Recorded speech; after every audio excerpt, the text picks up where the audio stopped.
வேதாகம சத்தியங்கள் ஒரு வழிகாட்டி. ஆசிரியர் டன்ஸ்டன் பி. ஆம்ப்ரோஸ். இந்த புத்தகத்தின் சிறப்பம்சம் நம்பிக்கையும் விசுவாசமும், ரட்சிப்பு, ஞானஸ்நானம், ஜெபம், வேதமும் வேத தியானமும், பரிசுத்த ஆவியானவர், ஆராதனை, சபை, சோதனைகள், உபத்திரவங்கள் மற்றும் போராட்டங்கள், பரிசுத்தம் அல்லது சுத்திகரிப்பு, ஊழியம், ஊழியர்கள், சீஷத்துவம் மற்றும் சீஷர்கள், கொடுப்பது, தசமபாகம் மற்றும் காணிக்கைகள், தெய்வீக சுகம், கடைசி காலமும் இயேசு கிறிஸ்துவின் இரண்டாம் வருகையும் ஆகிய 14 அடிப்படை உபதேசங்களை உள்ளடக்கிய ஒரு சிறப்பான புத்தகம். இதன் விலை ரூபாய் 550 மட்டுமே. இந்த புத்தகத்தை பெற தொடர்பு கொள்ள வேண்டிய முகவரி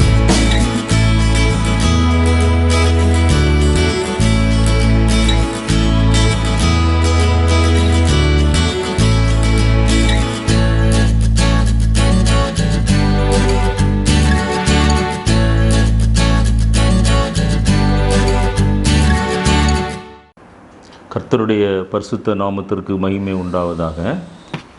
இந்த நாளிலும் நம்முடைய தியானத்திற்கு ஆதாரமாக உபாகமம் 2ஆம் அத்தியாயம் 7வது வசனத்தை நான் வாசிக்கிறேன். உன் தேவனாகிய கர்த்தர் உன் கை கிரியைகளில் எல்லாம் உன்னை ஆசீர்வதித்து வருகிறார். இந்த பெரிய வனாந்திர வழியாய் நீ நடந்து வருவதை அறிகிறார். இந்த 40 வருஷமும் உன் தேவனாகிய கர்த்தர் உன்னோடே இருந்தார். உனக்கு ஒன்றும் குறைவுபடவில்லை என்று சொல் என்றார். ஒரு நிமிடம் நம்முடைய கண்களை மூடி நாம் ஜெபிப்போம். நல்ல ஆண்டவரே, நாங்கள் உம்மை நன்றியோடு கூட துதிக்கிறோம். இந்த வசனத்தின் மூலமாக கர்த்தர் எங்களோடு கூட இந்த நாளிலே நீர் பேசும்படியாக நாங்கள் ஜெபிக்கிறோம். பேசுகிறவர் நீங்கள் அல்ல, பரிசுத்த ஆவியானவர் என்று சொன்ன அந்த வேத வசனத்தின்படி தகப்பனே, அடியானை மறைத்து நீர் வெளிப்படும்படியாய் ஜெபிக்கிறோம். உம்முடைய நாமத்தை மாத்திரம் நீர் மகிமைப்படுத்தும்படியாய் ஜெபிக்கிறோம். உம்முடைய சித்தம் நிறைவேற வேண்டும், உம்முடைய ராஜ்யம் கட்டப்பட வேண்டும், நாங்கள் சிறுகவும் நீர் பெருகவும் வேண்டும். கர்த்தருடைய கரத்தில் எங்களை தாழ்த்துகிறோம், வெறுமையாக்குகிறோம். இயேசு கிறிஸ்துவின் விலையேறப்பெற்ற நாமத்தில் ஜெபிக்கிறோம். ஜெபங்கேளும் ஜீவனுள்ள எங்கள் நல்ல பிதாவே, ஆமென். உபாகமம் 2:7 உன் தேவனாகிய கர்த்தர் உன் கை கிரியைகளில் எல்லாம் உன்னை ஆசீர்வதித்து வருகிறார். இந்த பெரிய வனாந்திர வழியாய் நீ நடந்து வருகிறதை அறிவார். இந்த 40 வருஷமும் உன் தேவனாகிய கர்த்தர் உங்களோடு இருந்தார். உனக்கு ஒன்றும் குறைவுபடவில்லை என்று சொல் என்றார். இந்த வசனம் நம்முடைய வாழ்க்கையிலே மிகவும் நம்மை ஆற்றி தேற்றுகிறதான ஒரு அருமையான ஒரு வசனம்.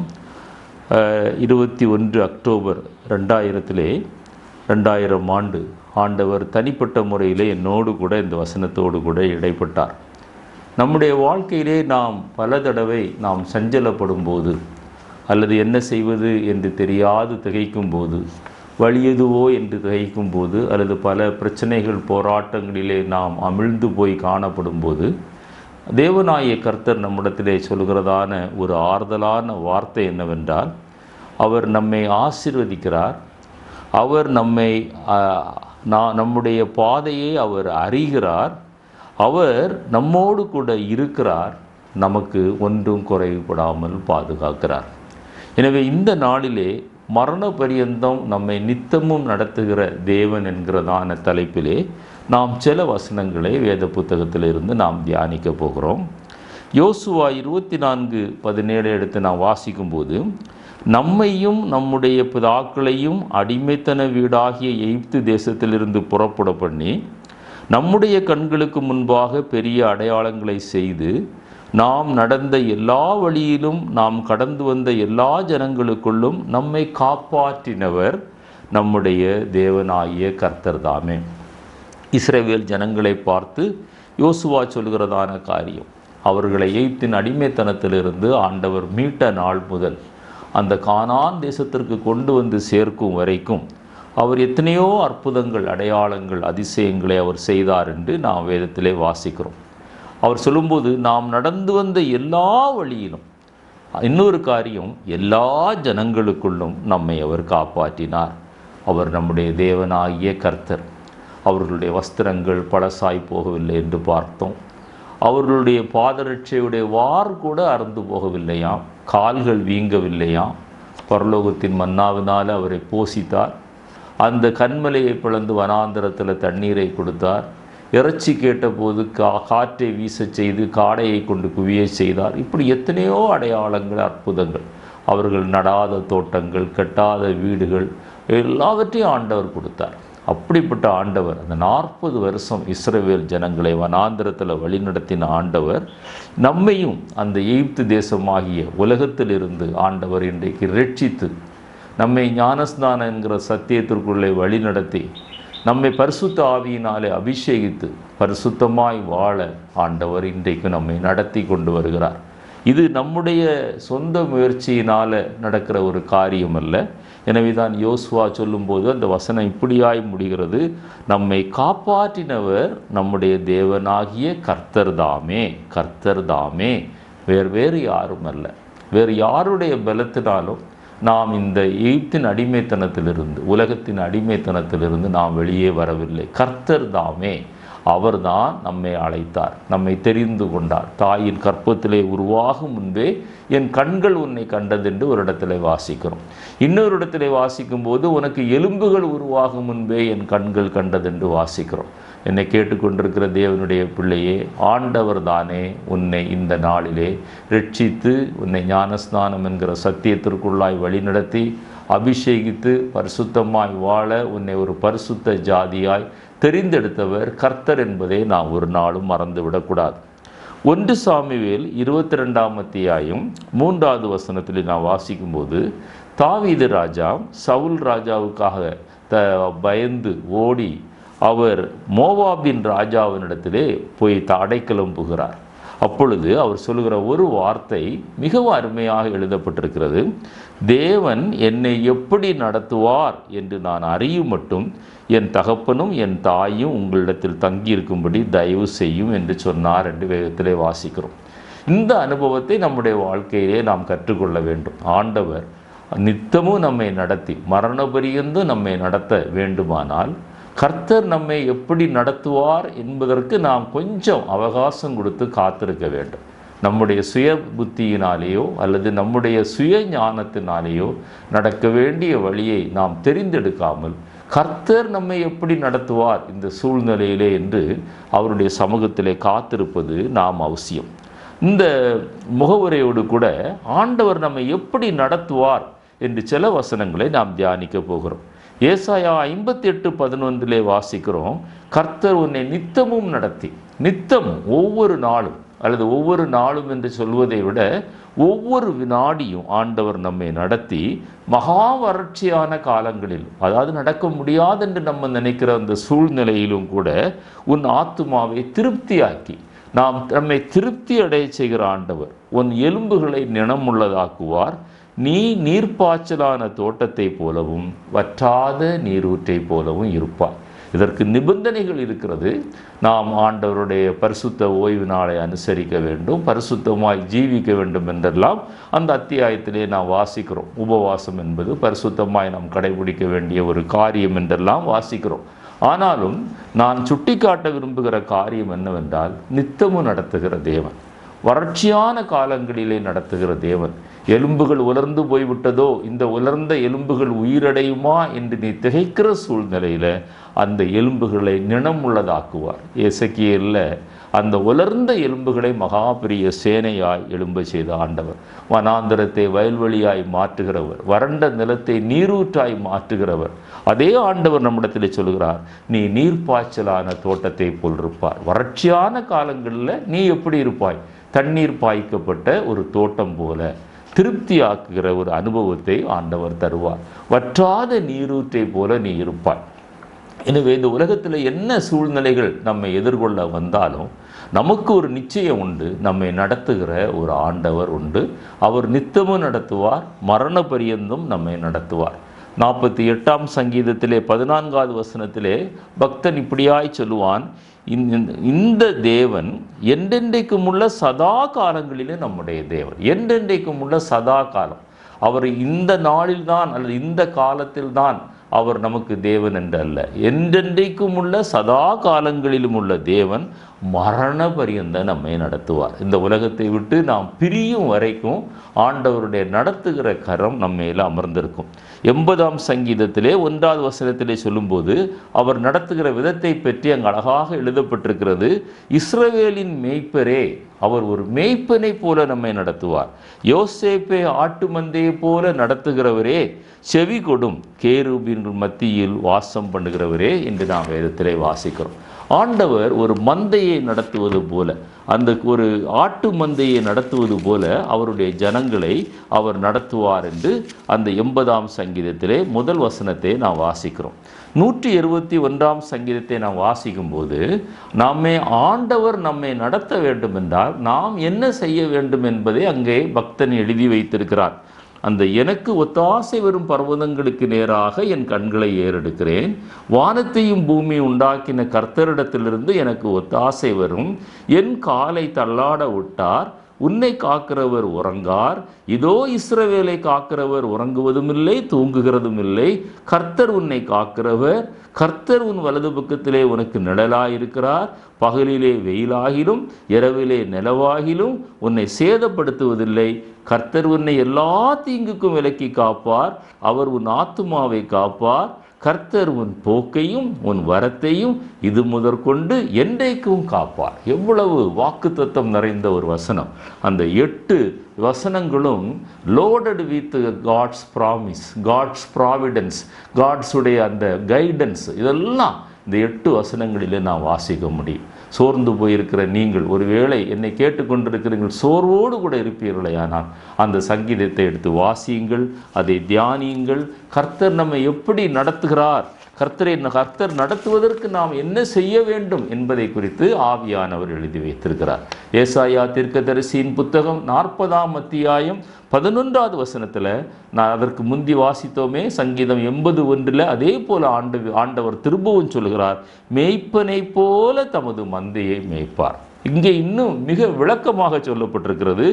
ஆட்டுக்குட்டிகளை தம்முடைய புயத்தினால் சேர்த்து ஒரு மேய்ப்பன் அவர் ஆட்டு மந்தையை நடத்தி கொண்டு போகும்போது ஆடுகள் நடக்கிற வேகத்திலே அந்த ஆட்டுக்குட்டிகள் நடக்காது. எனவே தான் ஆட்டுக்குட்டியை அவன் எடுத்து தன்னுடைய மார்போடு அணைத்து கொண்டு நடப்பான். அநேக இயேசு கிறிஸ்துவை குறித்து சித்தரிக்கிற படங்களிலே கூட அதை நாம் பார்க்க முடியும். அதை நான் சரியான ஒரு அனுபவம் என்று சொல்லவில்லை. ஆனாலும் ஏன் அதை சொல்லுகிறேன் என்றால், அப்படி நம்மளை அணைத்து அரவணைத்து நடக்க நாம் தடுமாறும் போது ஆண்டவர் அவருடைய குட்டிகளை, ஆட்டுக்குட்டிகளை ஒரு மேய்ப்பன் தன்னோடு மார்போடு அணைத்து கொண்டு செல்வது போல ஆண்டவர் தூக்கி நம்மை நடத்தி கொண்டு போவார். அடுத்த வார்த்தை என்ன சொல்கிறது? அவரை மடியிலே சுமப்பாராம். ஆட்டுக்குட்டிகள், நடக்க முடியாத ஆட்டுக்குட்டிகளை தமது மடியிலே சுமந்து, அடுத்ததாக அந்த கறவல் ஆடுகள், குட்டி போட்ட ஆடுகள், அவைகளும் பலகீனமாக இருக்கும், அவைகளை மெதுவாய் நடத்துவார். யாரை எப்படி எந்த சூழ்நிலையிலே நடத்த வேண்டும் என்பதை அறிந்த ஒரு நல்ல மேய்ப்பன் தான் ஆண்டவராய் இயேசு கிறிஸ்து. அவருக்கு தெரியும் உங்களை எப்படி நடத்த வேண்டும் என்று. உங்களுடைய பலகீனத்தை அவர் பார்க்கிறார். நீங்கள் ஆட்டுக்குட்டிகளை போல் இருக்கிறீர்களா? ஆட்டுக்குட்டிகளை போட்ட கறவலாடுகளை போல் இருக்கிறீர்களா? உங்களால் நடக்க முடியுமா? நடக்க முடியாதா? நடக்க முடியாத சூழ்நிலையிலே நம்மை சுமக்கிற ஆண்டவர் நம்மோடு கூட இருக்கிறார். அதைத்தான் உபாகமம் 2:7 வாசித்தோம். நான் உன்னுடைய நிலைமையை நான் அறிவேன், நான் உன்னோடு கூட இருக்கிறேன், உனக்கு ஒன்றும் குறைவுபடாமல் நான் உன்னை திருப்தியாக்கி இந்நாள் வரைக்கும் உன்னை நான் பார்த்து கொண்டு வருகிறேன். ஆதியாகமம் 24:48 அப்படியாய் அநேகரை நடத்தின சாட்சிகளை நான் வாசிக்க முடியும். எலியேசர் தன்னுடைய எஜமானாகிய ஈசாக்குக்கு அவன் பெண் தேடி போகும்போது அவன் இந்த ரெபேக்காவை அன்று சென்று அடைகிற அந்த அனுபவத்தை அந்த ஆண்டவர் அவருக்கு ஏற்படுத்தி கொடுத்த போது, நடத்தின போது அவர் சொல்லுவார், என்னை நேர்வழியாய் நடத்தி வந்த என் எஜமானாகிய ஆபிரகாமின் தேவனாயிருக்கிற கர்த்தரை ஸ்தோத்தரிக்கிறேன். பாருங்க, நம்மை நேர்வழியாய் நடத்துகிற ஆண்டவர். எத்தனையோ இடர்பாடுகள் வரலாம், எத்தனையோ தடைகள் வரலாம், எத்தனையோ தோல்விகள் வரலாம், பலகீனங்கள் வரலாம். ஆனால் அவைகள் எல்லாவற்றுக்கும் மத்தியிலும் என்னை நேர்வழியாய் நடத்தி வந்த ஆண்டவர். பாதை நம்முடைய பார்வையிலே அது குறுகலானதாய் காணப்படும், அது கோணலானதாய் காணப்படும், அது மிகவும் நெருக்கமானதாய் காணப்படும். ஆனால் அந்த நேர்வழி என்கிற அனுபவம் என்னவென்றால், எந்த டெஸ்டினேஷன் அல்லது எந்த பர்பஸ் நம்முடைய வாழ்க்கையிலே நிறைவேற வேண்டுமோ அதற்கு நேராக நடத்துகிறதைத்தான் அவர் நேர்வழியாய் நடத்துகிற அனுபவம் என்று சொல்லுகிறார். பாதைகளில் பல கரடு முரடான அனுபவங்கள் வரலாம், முள் குத்தலாம், கால் சறுக்கலாம். ஆனால் முடிவில் எதற்காக நீ நடக்க வேண்டும் என்று கர்த்தர் விரும்பினாரோ அந்த இடத்துல அந்த பர்பஸ் நம்முடைய வாழ்க்கையில் நிறைவேறுவதற்கு அவர் போதுமானவராய் இருக்கிறார். அடுத்ததாக அவர் எப்படி, எதற்கு, எங்கே நடத்துவார் என்று சில வசனங்களை நாம் தியானிக்க போகிறோம். ஏசாயா தீர்க்கதரிசியின் புத்தகம் 63:12 வாசிக்கும் போது, அவர்கள் நடுவிலே பரிசுத்த ஆவியை இருக்க கட்டளையிட்டு. பாருங்க, நம்முடைய நடத்துதல் ஆவியானவரால் நடத்தப்பட வேண்டும் என்று ஆண்டவர் விரும்புகிறார். எனவே தான் ஏசாயா 63:12 இஸ்ரவேல் ஜனங்களை வனாந்தரத்தில் வழிநடத்தின அனுபவத்தை குறித்து ஏசாயா எழுதும்போது, அவர்கள் நடுவிலே பரிசுத்த ஆவியை இருக்க கட்டளையிட்டு மோசேயின் வலது கையை கொண்டு அவர்களை தமது மகிமையின் புயத்தினாலே அவர் நடத்தினாராம். அப்போ இந்த ஆவிக்குரிய ஜீவியத்தில் பரிசுத்த ஆவியானவரால் நீங்களும் நானும் நடத்தப்பட வேண்டும். அப்படி நடத்தப்படுவதற்கு நமக்கு ஆலோசனை சொல்வதற்கு ஆண்டவர் ஒரு ஊழியக்காரரை, ஒரு சபையை அவர் வைத்திருக்கிறார். ஆனால் அவருடைய மகிமையின் புயம் நம்மை நடத்தி கொண்டிருக்கிறது. அந்த மகிமையின் புயம் எப்படி நடத்துகிறதா? தமக்கு நித்திய கீர்த்தியை உண்டாக்க. அப்போ நம்முடைய வாழ்க்கையில ஆவியானவரால் நீங்களும் நானும் எடுத்து வைக்கிற ஒவ்வொரு ஸ்டெப்பும் என் கடைசியில் அதனுடைய முடிவு என்ன, அல்டிமேட் எய்ம் என்னவென்று பார்த்தீங்கன்னா, அவருக்கு நித்திய கீர்த்தியை உண்டாக்கவும் நீங்களும் நானும் நடக்க வேண்டும். வேதம் சொல்லுகிறது, அதற்காக அவர் தண்ணீரை பிளந்தாராம். ஒரு குதிரை வனாந்தரத்தில் நடந்து போவது போல இஸ்ரவேல் ஜனங்கள் செங்கடலை பிளந்து அவர்கள் ஒரு வறண்ட பாதையில் ஒரு ரோடு போட்டது போல, அந்த ஒரு குதிரை பிரயாணம் செய்வது போல அந்த முழு இஸ்ரவேல் ஜனங்களையும் ஆண்டவர் நடத்தி சென்றார். கிட்டத்தட்ட 25 லட்சம் ஜனங்கள் அந்த செங்கடல் பிளக்கப்பட்டு ஒரு வறண்ட ஒரு நிலத்தில் அவர்கள் நடப்பது போல ஆண்டவர் நடத்தி சென்றார். அந்த 2 பக்கமும் தண்ணீர் மதிலாய் நின்றது என்று வேதத்தில் வாசிக்கிறோம். ஃபர்ஸ்ட் ரெஃப்ரிஜரேஷன், அந்த பிரின்சிப்பிளே ஆண்டவர் அங்கே தான் அப்ளை பண்ணுறார். அதற்கு பிறகு தான் நம்முடைய ரெஃப்ரிஜரேட்டர் எல்லாம் வந்தது, அந்த ஏர் கூலர் எல்லாம் வந்தது. என்னை கேட்டுக்கொண்டிருக்கிற அருமையான தேவனுடைய பிள்ளை, இதெல்லாம் பர்பஸ் என்ன? அவருக்கு நித்திய கீர்த்தியை நீங்களும் நானும் உண்டாக்க வேண்டும். அவர்களை ஆழங்களில் நடந்து போக பண்ணினார் என்று வாசிக்கிறோம். உமக்கு மகிமை உள்ள கீர்த்தி உண்டாகும்படி உம்முடைய ஜனத்தை உண்டாக்கி நடத்தினீர் என்று திரும்பவும் பக்தன் எழுதுகிறார். அவருக்கு ஒரு மகிமை உள்ள கீர்த்தி, அது நித்திய கீர்த்தி, அது அழியாத கீர்த்தி. எனவே நம்முடைய ஜீவியத்தில் நம்ம நடக்கிற பாதை கர்த்தருக்கு ஒரு மகிமையான ஒரு நித்திய கீர்த்தியை உண்டாக்க வேண்டும் என்பதே தேவன் தம்முடைய பிள்ளைகளை குறித்து அவர் வைத்திருக்கிற சித்தமாக இருக்கிறது. சங்கீதம் 139:10 வாசித்து பாருங்க, எங்கே போனாலும் ஆண்டவர் நம்மை நடத்துகிறார். அங்கே பக்தன் சொல்கிறான், உமது கை என்னை நடத்தும், உமது வலது கரம் என்னை பிடிக்கும். கடலின் ஆழத்தில் நான் போனாலும், நான் ஆகாய மண்டலத்தில் போனாலும், எந்த இடத்துல போனாலும் உம்முடைய கை என்னை நடத்தும், உமது வலது கை என்னை பிடிக்கும். தடுமாற வேண்டிய அவசியம் இல்லை. வாழ்க்கையிலே பலவிதமான சூழ்நிலைகள் வரலாம், ஆனால் ஒரு நிச்சயம் ஒரு தேவனுடைய பிள்ளைக்கு உண்டு, அவருடைய கை நம்மை நடத்தும், அவரது வலது கை நம்மை பிடிக்கும்.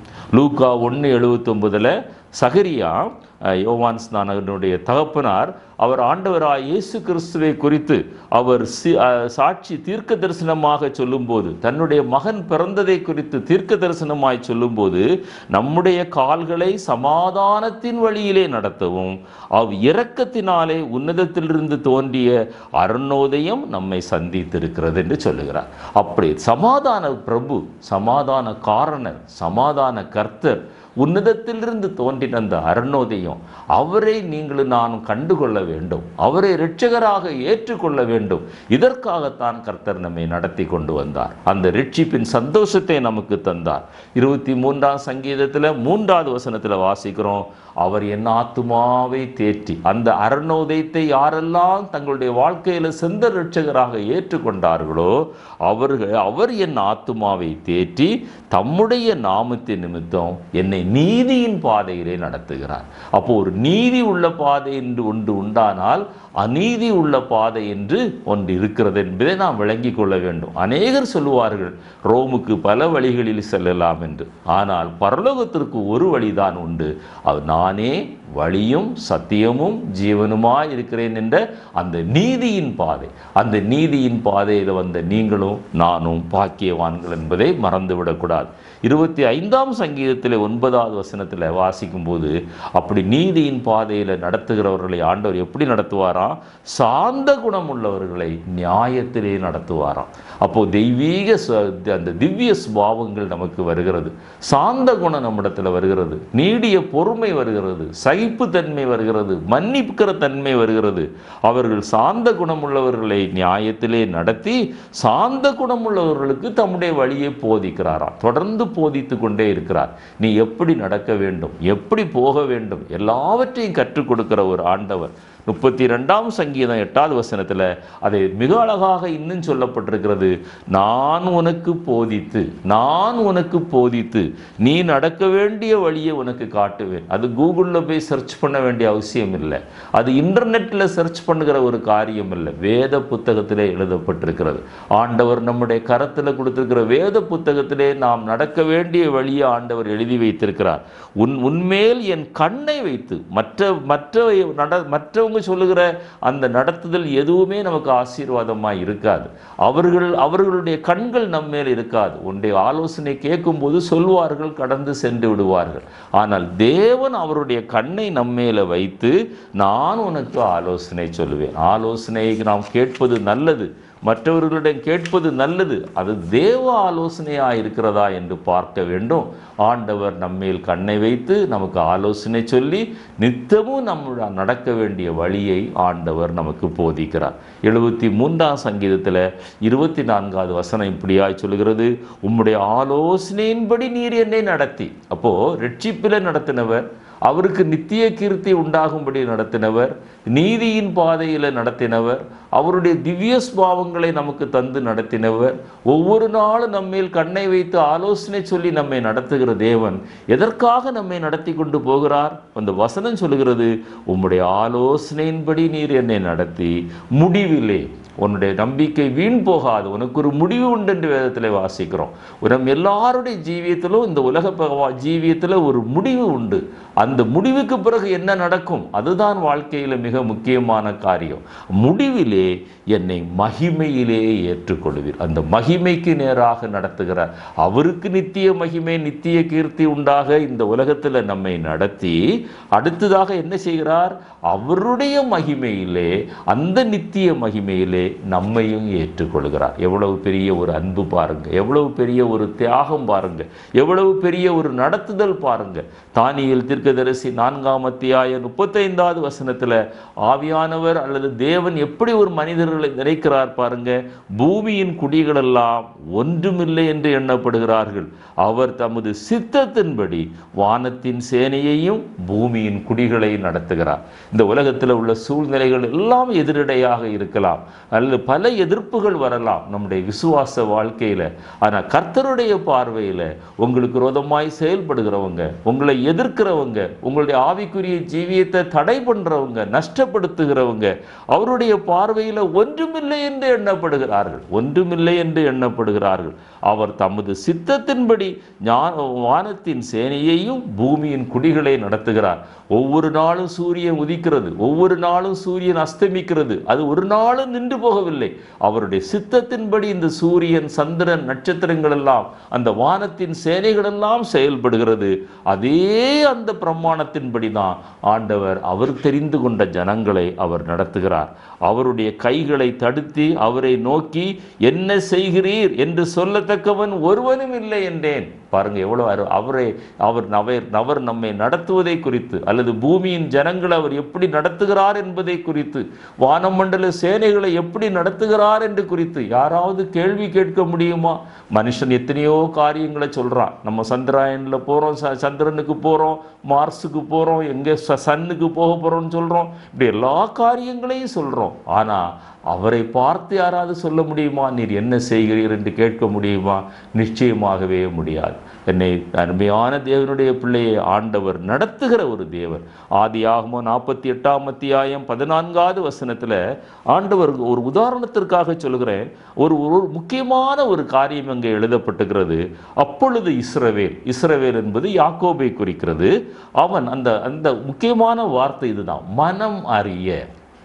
அவனுடைய மரண தருவாயில் யோசேப்பு தன்னுடைய 2 குமாரர்களையும் கூட்டி கொண்டு வருகிறார். மூத்தவன் மனாசே, இளையவன் எப்ராயிம். யோசேப்பினுடைய அந்த ஜட்ஜ்மெண்ட் அல்லது யோசேப்பினுடைய அந்த கணிப்பு எப்படி இருக்கிறது?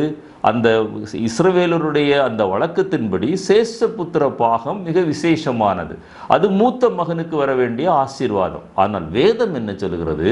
யாக்கோபு மனம் அறிய தன் வலது கையை நீட்டி இளையவனாகிய எப்ராயிமுடைய தலையின் மேலும் மனாசே மூத்தவனாய் இருந்தும், ஆவியானவர் எவ்வளவு அழகாக எழுதி வைத்திருக்கிறார் பாருங்க, மூத்தவனாய் இருந்தும் தன் இடது கையை மனாசையுடைய தலையின் மேலும் வைத்தான்.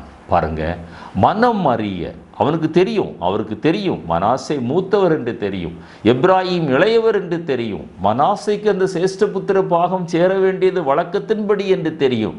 ஆனால் ஆண்டவர் அவருடைய சித்தத்தின்படி நம்மை நடத்துகிறார் என்பதற்கு நான் இதை உதாரணமாக சொல்கிறேன்.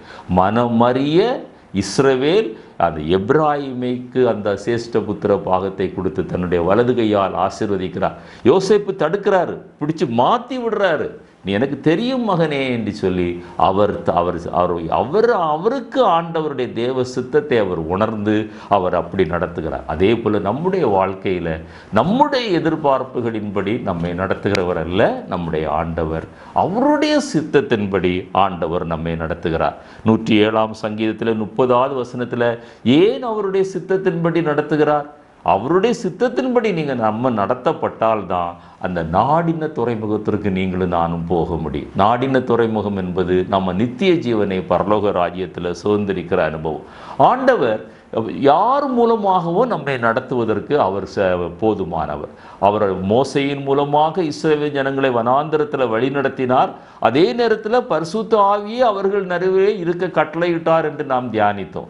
அதே நேரத்தில் தனது வலது பயத்தினால இஸ்ரவேல் ஜனங்களை வழி நடத்தினார் என்று ஒரே வசனத்தில் இந்த 3 காரியங்கள் சொல்லப்பட்டது போல கர்த்தர் நம்மை நடத்துகிற விதம் அவருக்கு முற்றிலும் நம்மை அர்ப்பணிப்போமையானால் யாரை கொண்டாகிலும் எப்படியாகிலும் அவருடைய தேவ சித்தத்தை நம்முடைய வாழ்க்கையில் அவர் நிறைவேற்றுவார். யாத்திராகமம் 15:13 நான் வாசிக்கிறேன். நீர் மீட்டு கொண்ட இந்த ஜனங்களை உமது கிருபையினால் நடத்தினீர், உமது கிருபையினால் அழைத்து வந்தீர், உம்முடைய பரிசுத்த வாசஸ்தலத்திற்கு நேராக அவர்களை உமது பலத்தினால் வழி நடத்தினீர். 2 காரியம். கிருபையினால நீங்களும் நான் ரட்சிக்கப்பட்டோம். இந்த ரட்சிப்பு எப்படி அழைத்து வந்தார்? எப்படி ஆண்டவர் இந்த ஸ்லாக்கியத்திற்கு நம்மை அழைத்து வந்தார்? கிருபையினால ரட்சிக்கப்பட்டோம். நம்முடைய சொந்த சாமர்த்தியத்தினாலேயோ அல்லது நம்முடைய திறமைகளினாலோ நீங்களும் நானும் ரட்சிக்கப்படலை. அவருடைய கிருபையினால ரட்சிக்கப்பட்டு அவருடைய பலத்தினால, அந்த தேவ பலத்தினால இன்றைக்கு நீங்களும் நானும் ரட்சிப்பில் நிலை நிற்கிறோம். பாருங்க, யாத்திராகமம் 13ஆம் அத்தியாயம் 21:2 வாசிக்கும் போது அவர் இஸ்ரவேல் ஜனங்களை எப்படி வழி நடத்தினார்? பகலில் மேகஸ்தம்பம். அவர்கள் நடந்து போகிற போது அவர்கள் 25 லட்சம் ஜனங்கள் வனாந்திரத்தில் அடுத்த வினாடி உணவு எங்கே என்று தெரியாது, அடுத்த நேரம் தண்ணீர் எங்கே கிடைக்கும் என்று தெரியாது, என்ன நடக்கும் என்று தெரியாது, என்ன எதிர்படும் என்று தெரியாது. ஆனாலும் அந்த சூழ்நிலையிலும் பகலில் மேகஸ்தம்பம், அந்த வெயிலுடைய அகோரம் அவர்களுக்கு மேலே படக்கூடாது, இரவில் கண்டறியாமல் போகக்கூடாது, அக்னி ஸ்தம்பமாக அவர்களை வழி நடத்தினார். எந்த இடத்துல அவர்கள் பாளையம் இறங்க வேண்டும் என்பதை அந்த மேகஸ்தம்பம் ஒரு குறிப்பிட்ட இடத்துல அல்லது இந்த அக்னி ஸ்தம்பம் ஒரு குறிப்பிட்ட இடத்துல போய் அப்படியே நிற்கும். அந்த நிற்கும் போது அந்த இடத்துல பாளையம் இறங்குவார்கள். எதை சுற்றி பாளையம் இறங்குவார்கள்? அந்த ஸ்தம்பம் நின்ற இடத்துல, அது அக்கினி ஸ்தம்பமாக இருக்கலாம், மேக ஸ்தம்பமாக இருக்கலாம், ஆசரிப்பு கூடாரத்தை முதலாவது வைப்பார்கள். அந்த ஆசரிப்பு கூடாரத்தினுடைய 4 திசைகளிலுமே 3 கோத்திரங்களாக 12 கோத்திரங்களும் பாளையம் இறங்குவார்கள். இது எதை காட்டுகிறது? கர்த்தருடைய பிரசன்னம் நம்மை வழி நடத்தும். கர்த்தருடைய மகிமை நம்மை வழி நடத்துகிறது. எங்கே செல்ல வேண்டும், எப்படி செல்ல வேண்டும் என்று கலங்க வேண்டிய அவசியம் இல்லை. ஆனால் நீங்களும் நானும் செய்ய வேண்டியது, அன்றைக்கு அந்த இஸ்ரவேல் ஜனங்கள் எதை பார்த்தார்கள்? மேகஸ்தம்பத்தை பார்த்தார்கள் பகலிலே. இரவிலே எதை பார்த்தார்கள்? அக்னி ஸ்தம்பத்தை பார்த்தார்கள். அங்கே வழிகாட்டி இல்லை. ஆனாலும் ஆண்டவர் மேகஸ்தம்பத்தின் மூலமாக, அக்னி ஸ்தம்பத்தின் மூலமாக வழி நடத்தினது போல இன்றைக்கும் கர்த்தருக்கு என்று தங்களை ஒப்பு கொடுத்து கர்த்தருடைய சித்தம் அறிந்து அவருடைய பாதையிலே நடக்கிற ஜனங்களுக்கு தேவ பிரசன்னம் வழி நடத்துகிறதாய் காணப்படுகிறது. அதை அடுத்ததாக எது நம்மை வழி நடத்துகிறது? யோவான் 16:13 வாசித்து பாருங்கள். பரிசுத்த ஆவியானவராகிய சத்திய ஆவியை நான் உங்களுக்கு அனுப்புவேன், அவர் உங்களை சகல சத்தியத்திற்குள்ளும் வழி நடத்துவார். இந்த வேத புத்தகத்தை நீங்க வாசிக்கும் போது, தியானிக்கும் போது, அதை உங்களுடைய வாழ்க்கையில் அபியாசப்படுத்தும் போது, வாசிப்பது எளிது, தியானிப்பது எளிது, அதை போதிப்பது அல்லது அதை பிரசங்கிப்பது எளிது. ஆனால் அபியாசப்படுத்தி அதன்படி வாழும்போது தான் ஆண்டவருடைய வழி நடத்துதல் நம்முடைய வாழ்க்கையில அது பரிபூர்ணமாய் நிறைவேறும். பரிசுத்த ஆவியானவர் சகல சத்தியத்துக்கு நம்மளை நடத்துவார். அப்போஸ்தலர் நடபடிகள் 8ஆம் அத்தியாயத்தில் பாருங்க, பிலிப்பு அங்கு ஒரு பட்டணத்தில் ஒரு சுவிசேஷம் பண்ணுகிறார். அநேக அற்புதங்கள் அடையாளங்கள் நடக்கிறது. மிகுந்த சந்தோஷமாக இருக்கிறாங்க. இன்னும் அடுத்த குருசேடு எப்போ நடத்த போகிறோம் என்று பிலிப்பு ஆர்வத்தோடு இருக்கும்போது நீங்கள் வாஸ்து பார்த்தீங்கன்னா 29-30-31 வசனங்களை வாஸ்து பார்த்தீங்கன்னா ஆவியானவர் பிலிப்பிட்ட சொல்கிறாரு, நீ வனாந்திர முகமாய்ப்போ. அங்கு ஒரு மந்திரி வந்து கொண்டிருக்கிறான். கந்தாகே மந்திரி வந்த ரதத்தில் வந்து கொண்டிருக்கிறான். ஏசாயா தீர்க்க தரிசன புத்தகத்தை வாசித்து கொண்டிருக்கிறான். தான் வாசிப்பான், நீ போய் அந்த ரதத்தோடு சேர்ந்து கொள் என்று சொல்லி பாருங்க. இங்க ஒரு பெரிய அறுவடை நடந்து கொண்டிருக்கிறது, ஒரு பெரிய ரட்சிப்பு நடந்து கொண்டிருக்கிறது. கருடர்கள் பார்வையடைகிறார்கள், செவுடர்கள் கேட்கிறார்கள், முடவர்கள் நடக்கிறார்கள். அந்த பட்டணத்தில் மிகுந்த சந்தோஷமா இருக்கிறது. ஆனா அந்த நிலைமை, அதற்கு நடுவில் ஆவியானவர் என்ன சொல்றாரு? நீ வனாந்திரத்துக்கு போ, ஒரு மனிதனை சந்திப்பதற்காக, ஒரு மனிதனை ரட்சிப்பதற்காக, அந்த ஒரு மனிதன் சத்தியத்தை கேட்டு கீழ்ப்படிந்து ஞானஸ்நானம் பெறுவதற்காக ஒரு பெரிய குருசேடில் நடத்தி கொண்டிருக்கிற ஒரு ஊழியக்காரனை ஆண்டவர் எங்க சொல்றாரு? நீ வனாந்திரத்திற்கு நேராய் நடந்து. இதுதான் கர்த்தர் நடத்துகிற விதம். அந்த பிலிப்பு அப்படியே கீழ்ப்படிந்து போனார் என்று வேதத்தில் வாசிக்கிறோம். நீங்க உண்மையாக கர்த்தரால நடத்தப்படுகிற, கர்த்தர் நம்மை நடத்துகிறதை அறிந்து கொள்ள வேண்டும் என்றால் ரோமருக்கு எழுதின நிருபம் 8ஆம் அத்தியாயத்தை திரும்ப வாசியுங்க, அதை தியானியுங்க. கர்த்தர் உங்களுக்கு நல்ல ஆலோசனைகளை கொடுப்பார். அதைத்தான் நீதிமொழிகள் 11:14 வாசிக்கிறோம். நல்ல ஆலோசனை மூலம், ஆலோசனை இல்லாத இடங்களில் நல்ல ஆலோசனை மூலம் ஆண்டவர் நடத்துவார். ஏன் ஆண்டவர் நல்ல ஆலோசனை மூலம் நடத்துவார் என்று சொல்றேன்? ஆலோசனை இல்லாத இடங்களில் ஜனங்கள் விழுந்து போவாங்க என்று அந்த நீதிமொழிகள் 11:14 நமக்கு சொல்லுகிறது. எனவே தினமும் வேதத்தை வாசியுங்க, வேதத்தை தியானியுங்க. அந்த வேதத்தின் வசனத்தின்படி என்னுடைய ஜீவியம் நடத்தப்படுகிறதா என்று பாருங்கள். அநேக ஆலோசனைக்காரர்கள் உண்டானால் சுகம் உண்டாகும். தேவனுடைய பிள்ளைகள் ஆவிக்குரிய வளர்ச்சியில உங்களை விட முதிர்ந்தவர்கள், உங்களை விட அனுபவம் உள்ளவர்கள், அவர்களுடைய ஆலோசனைகளை கேளுங்க. அதை கேட்டாலும் அது தேவனுடைய வசனத்திற்கு ஒத்திருக்கிறதா என்று நீங்கள் நிதானித்து பாருங்க. நிதானித்து பார்த்து உங்களுடைய ஆவியிலே ஒரு ஒருமைப்பாடு வந்தா நீங்க நிச்சயமாக அந்த ஆலோசனைக்கு கீழ்ப்படியுங்க. எத்திரோ பாருங்க, எத்திரோவை குறித்து மோசே ஒரு வார்த்தை சொல்வார், நீ எங்களோடு கூட நடந்து வந்தா எங்களுக்கு நீ கண்களை போல் இருப்பாய். வனாந்திரத்தில் அங்கே நடக்க வேண்டிய வழி தெரியாத ஒரு சூழ்நிலையில மோசே தன்னுடைய மாமனாராகிய எத்ரோவை பார்த்து சொல்கிறார், மேகஸ்தம்பம் வழி நடத்துகிறது, அங்கே அக்கினி ஸ்தம்பம் வழி நடத்துகிறது, இருந்தாலும் ஒரு மனித ஆலோசனையும் அங்கே தேவைப்படுகிறது. நீ எங்களுக்கு கண்களை போல இருப்பாய் என்று தன்னுடைய மாமனாரிடத்தில் அவர் ரிக்வெஸ்ட் பண்ணுறாரு. நீங்கள் வேதத்தில் வாசிக்க முடியும். அதே போல இன்றைக்கு நல்ல ஊழியர்கள், நல்ல விசுவாசிகள், நல்ல மூப்பர்கள், அப்படிப்பட்டவர்களை அடையாளம் கண்டு கொண்டு அவர்களிடத்தில் உங்களுடைய சூழ்நிலைகளை சொல்லி நீங்கள் என்ன முடிவெடுக்க வேண்டும் என்று தெரியாத காலகட்டங்களில் ஆலோசனைகளை கேளுங்க. திரும்பவும் சொல்லுகிறேன், அவர்களுடைய ஆலோசனை வேத வசனத்திற்கு ஒத்து போகிறதா என்று பாருங்க, ஜெபித்து பாருங்க, ஆவியில் ஒரு ஒருமைப்பாடு வருகிறதா என்று பாருங்க, அந்த ஆலோசனைக்கு கீழ்ப்படியுங்க. அதைத்தான் நீதிமொழிகள் 11:13 வாசிக்கிறோம். செம்மையானவர்களினுடைய உத்தமம் அவர்களை நடத்தும். அந்த உத்தம இருதயம் நம்மிடத்தில் இருந்தா எதை செய்தாலும் நான் தேவ சித்தத்தின்படி செய்ய வேண்டும், தேவ ஆலோசனையின்படி செய்ய வேண்டும், தேவன் விரும்புகிறபடி செய்ய வேண்டும். அதுதான் உத்தமம். செம்மையானவர்களின் உத்தமம் அவர்களை நடத்தும். நீதிமொழிகள் 16:23 வாசித்து பாருங்க. அப்படிப்பட்டவர்களுடைய இருதயம் ஞானம் உள்ள இருதயமா, அது ஞானியின் இருதயம் என்று எழுதப்பட்டிருக்கிறது. அந்த இருதயத்தை உடையவர்கள் அறிவுள்ளவர்களாய் இருப்பார்கள், அது அவர்களை நடத்தும் என்று ஆவியானவர் சொல்கிறார். அந்த ஞானம் உள்ள இருதயம், செம்மையானவர்களுடைய உத்தம இருதயம். நீதிமொழிகள் 23:19 வாசித்து பாருங்க. என் மகனே, நீ செவி கொடுத்து ஞானமடைந்து உன் இருதயத்தை நல்வழியாய் நடத்து. உன் இருதயத்தை நல்வழியாய் நடத்து.